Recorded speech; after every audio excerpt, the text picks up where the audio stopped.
Has it started? Mm-hmm. Hmm. Hmm. So both Gene and I this week had sort of an interesting experience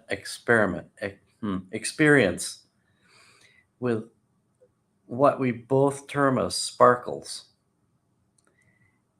and it's going to be a little bit challenging to explain. So you know,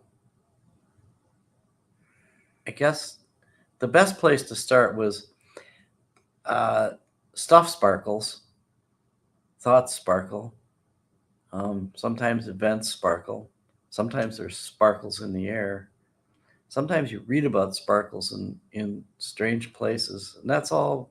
Those are all little parts of the story. Right now, I just got done driving for what 9 hours, Yeah. and I have. I was just sitting here. That's why I was going. Hmm.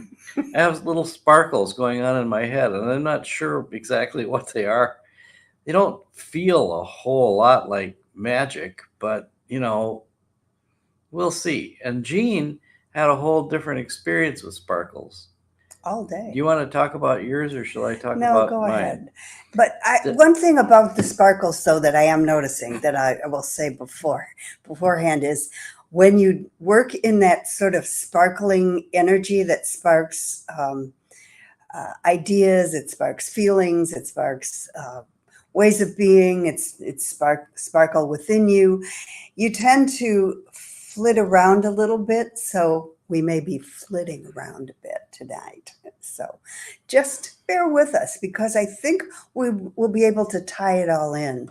Hi, Bonnie. At the end. Hey, Sarah. really?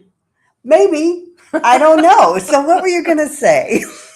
Well, the first thing that happened to me is that I was having a sort of a difficult moment, not a senior moment, but it was more of a kind of it was like a slightly existential moment because I was having a really sort of difficult time Awesome, Sarah.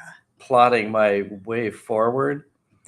And Jean was having a conversation with We're two coming to the crystals, by the two way. people that she works with, and I sort of stepped into the conversation, and I just I said, "What do you guys think about this?"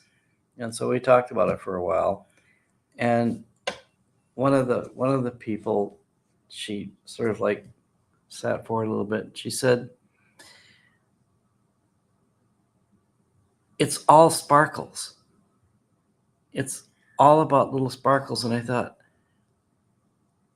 yeah. So there are those little moments of, like sort of intellectual enlightenment and personal enlightenment and physical enlightenment that are like little sparkles. And then I had this other realization that I'd actually been reading in this very, for me, unfamiliar book. It's called A History of God. It's the 4,000-year-old quest of the Abrahamic religions. It was written by a woman named Karen Armstrong, and if you have a certain amount of toughness, you could read it. It's very in depth, and it's Rainbows. full of Yes. interesting little sparkles as you go along, of like little aha moments. Like, oh, oh yeah. And one of the things in there was a little discussion about, I believe it's part of Jewish cosmology or some kind of teaching about one of the old prophet like teachers, or a rabbi was talking about how um, the spirit had dissolved into a series of sparks that went out into the world and got into people, so that people had these like little sparks, little sparkles, if you will. And I could actually see it in the context of the conversation that I was in with these people. and it was just it was magical in a very deep sort of personal way. It was Subtle like, way. oh yeah, it was oh yeah, that's what that means. And I mean, there's a whole long discussion that I need to have with all of you to explain it fully, but I think you kind of know what I mean. You know, if you're if you're working hard, and I mean that not in the, like digging ditches sense, but just trying to figure out stuff. You will notice like that there are these little sparks of inspiration that come, little sparks of of noticing that happen, little sparks of joy actually, that yeah, that makes sense. And then Jean started working on things that sparkle, So I think. I was thinking, okay, we I'd like to bring this around to crystals because we love crystals and we work with crystals. And so what I was thinking of was crystals. What I started thinking of was crystals that sparkle. And so I came up with a couple of really good ones, like this angel aura. It sparkles. It and its only job in life is to cause joy. It's a beautiful rainbow energy of sparkle. And another one I came up with was Cobalto calcite. This is it's pink and it sparkles. What's not to like about that? But I was meditating on, and then we have a few wands that he's made and these are actually elemental wands that are, this one represents air and it represents breath, and you would use it with meditation. You would use it with breath work. You would use it in any type of way of sort of connecting with the breath. And then there's another one that is about fire, but also it has that, any of the Orid crystals, I love them. Some people don't like them because man's messed with them, but I love them. This is the fire, and the fire is a sparkle of transformation and energy. And the sparkles you were talking about from that book are sparks of divinity that are within us. And any of these wands or these crystals can actually connect you with those sparks of divinity that are within you and that are within all of us. So it was Ooh, a kind of an interesting like thread that ran through the whole week. But what I ended up with was I've been doing this meditation with people in classes about the fifth dimensional chakra system, which is slightly different. It's more about frequencies. It's more about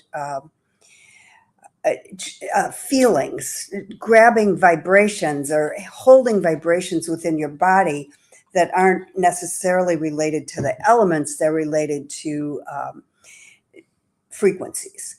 So, for instance, the root chakra is about the frequency of excitement, and it's that frequency of, and so I have crystals then that I have that represent them. This is a clear Lemurian Pleiadian crystal. It's self-healed.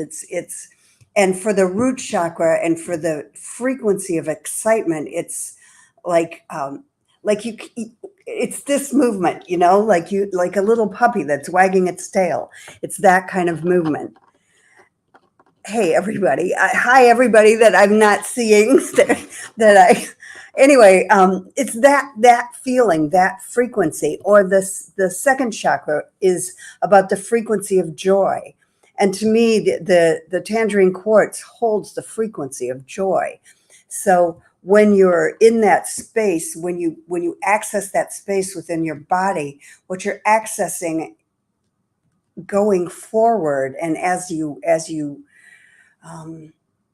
sort of evolve into things, you're holding that frequency of joy in that place. And it's about the joy of creativity, the joy of being fully in your body, the joy of working from the place of being creative. The third chakra is the frequency of confidence. And I had to put an aquamarine in there because to me, aquamarine is just about confidence. It is the confidence to create and to speak and to be who you want to be. So that's the frequency of that. The fourth chakra is the frequency of compassion. And I put a citrine there because citrine, it's sort of about that gold light that permeates all of consciousness when you're in that vibration of compassion. And then the throat chakra is about freedom. And I've got a topaz in there. It's sort of the same color, but it's more of a frequency of the freedom to speak what you create or to speak what you feel. And the sixth chakra is the frequency of power. And so obviously ruby, stone of power. It's the power of your vision to create what you want or to create what you need. And then finally, the sixth chakra, which is the energy of expansion. And I just have it's the rainbow. It's about the rainbow. It's about all the colors of all the things, of all the planets everywhere, everything.